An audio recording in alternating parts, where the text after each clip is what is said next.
Subscribe करें Haryana trend Palwal channel को और बेल आइकन का बटन दबाएं ताकि जो हमारी लेटेस्ट वीडियो है सबसे पहले आपके पास आ सके।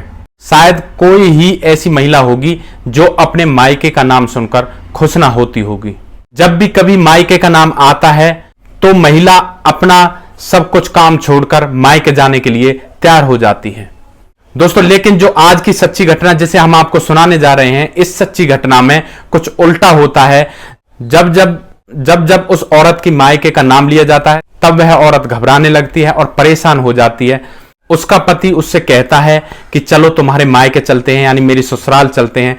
तब वह औरत बिल्कुल साफ मना कर देती है कि उसे अपने मायके नहीं जाना, वह अपनी मां के पास नहीं जाना चाहती।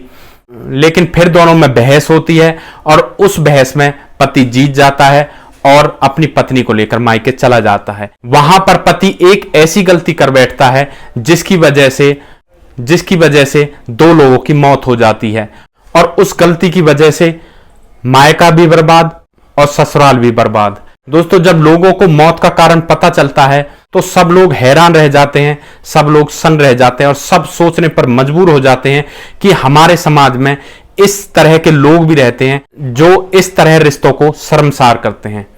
तो दोस्तों, आखिर इस घटना में ऐसा क्या हुआ, इस घटना की पूरी सच्चाई जानने के लिए आप हमारे वीडियो को अंत तक जरूर देखें। नमस्कार दोस्तों, मैं प्रेम सिंह महाबली, हरियाणा ट्रेंड पलवल चैनल में आपका स्वागत है। दोस्तों, यह जो आज की घटना हम आपको सुनाने जा रहे हैं, यह आज की घटना हिंदुस्तान और पाकिस्तान के बॉर्डर पर बाड़मेर जिले की घटना है। बाड़मेर जिले में एक इलाका मंडेरा फाटा लगता है और उस इलाके में एक गांव खरंटिया। दोस्तों, इस गांव में बाहर खेतों पर एक पेड़ से दो लाशें लटकी हुई थी। लोग सुबह सुबह खेतों पर जाते हैं तो वे देखते हैं कि दो लाशें खेतों पर लटकी हुई थी। दोस्तों, इसके बाद वे लोग इसकी जानकारी पुलिस को दे देते हैं। एसएचओ होता है पर्वत सिंह, वह अपनी टीम के साथ मौके पर पहुंच जाता है और उन लाशों को पेड़ से उतारा जाता है और फिर पोस्टमार्टम के लिए हॉस्पिटल भेज दिया जाता है। दोस्तों, इसके पश्चात जो पर्वत सिंह होता है वह उनके घर वालों से कहता है कि आप एक थाने में एप्लीकेशन दीजिए ताकि हम इस मामले की छानबीन अच्छी तरह से कर सकें। दोस्तों, एक दिन गुजर जाते हैं, 2 दिन गुजर जाते हैं, लेकिन पुलिस के पास कोई भी एप्लीकेशन देने के लिए नहीं आता है। तो पुलिस भी हैरान हो जाते हैं कि आखिर 2 मौतें हो चुकी हैं लेकिन किसी का इनके ऊपर कोई ध्यान नहीं है, ना ही गांव से कोई एप्लीकेशन देने के लिए आया है। तब जो एसएचओ पर्वत सिंह होता है वह अपने आधार पर इस मामले के बारे में जानकारी लेता है और वह जानना चाहता है कि आखिर वजह क्या है, किस वजह से ये दोनों मौत हुई हैं। दोस्तों, एसएचओ को पता लगता है कि घटना किस प्रकार से कि एक लड़की जिसका नाम सीता होता है, जिसकी उम्र करीब 20 साल है, उसकी शादी 2021 में होताराम नाम के लड़के से हो जाती है। दोस्तों, होताराम बारात लेकर अपनी ससुराल आता है और तब होताराम का स्वागत करने के लिए जो उसकी सास होती है, जो बहुत ही खूबसूरत होती है, वह उसका स्वागत करने के लिए गेट पर खड़ी हुई थी।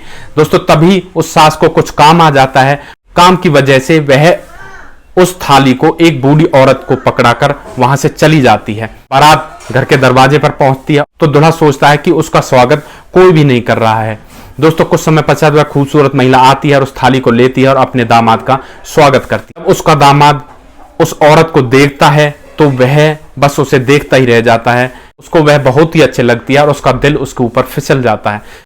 शादी का पूरा प्रोग्राम हो चुका होता है।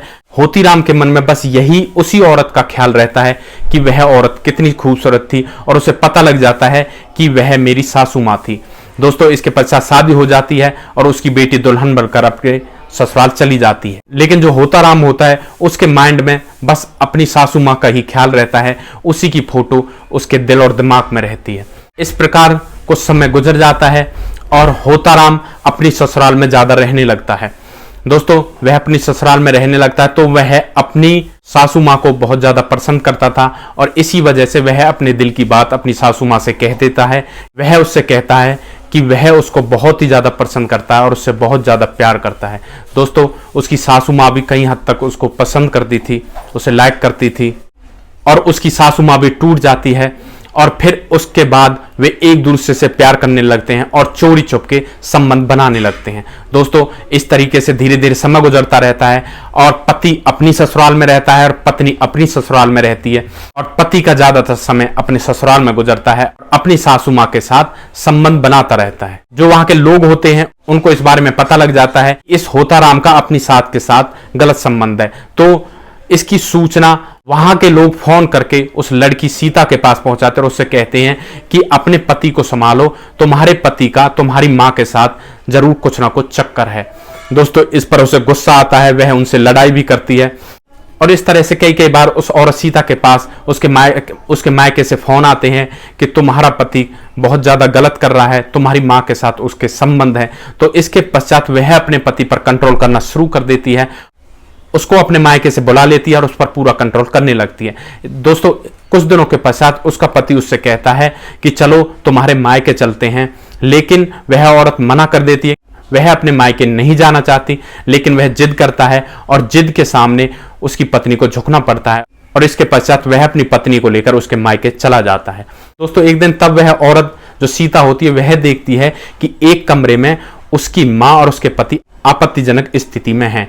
दोस्तों यह देखकर उसे पूरा गुस्सा आता है। वह सोचती है कि यह बात अब तक तो मैंने सुनी ही थी, लेकिन अब अपनी आंखों से भी देख ली है।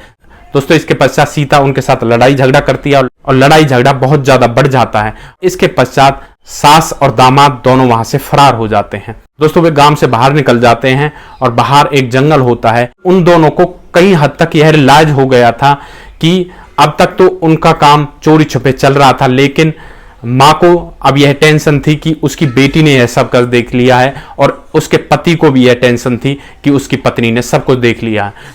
इसी गलती और इसी शर्मिंदगी की वजह से वे दोनों एक पेड़ पर लटक कर अपने आप को फांसी लगा लेते हैं। दोस्तों इसके पश्चात वहां पर लोग बाग आते हैं और वे पुलिस को सूचना देते हैं और फिर लाश को उतारा जाता है, पोस्टमार्टम के लिए भेज दिया जाता है। दोस्तों वहां के लोग बस यही सोचते हैं कि शायद शर्मिंदगी की वजह से इन दोनों ने आत्महत्या की है। दोस्तों पोस्टमार्टम रिपोर्ट से भी यही पता लगता है कि इनके साथ किसी ने मारपीट नहीं की थी, बल्कि इन्होंने खुद ने ही आत्महत्या की थी।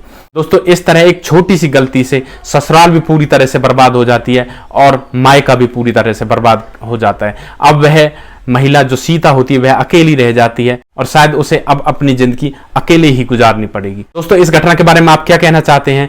क्या उन दोनों जो दामाद और सासू माँ होती है, क्या उन्होंने सही किया था? क्या उन्हें ऐसा करना चाहिए था? दोस्तों उन दोनों का माँ बेटे का रिश्ता था और इसी रिश्ते को उन दोनों ने कलंकित किया था।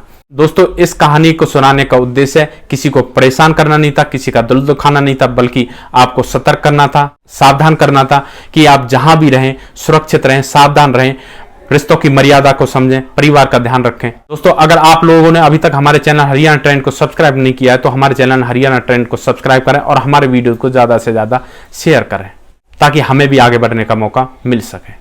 सुरक्षित रहें, सावधान रहें, परिवार का ध्यान रखें। जय हिंद, जय भारत।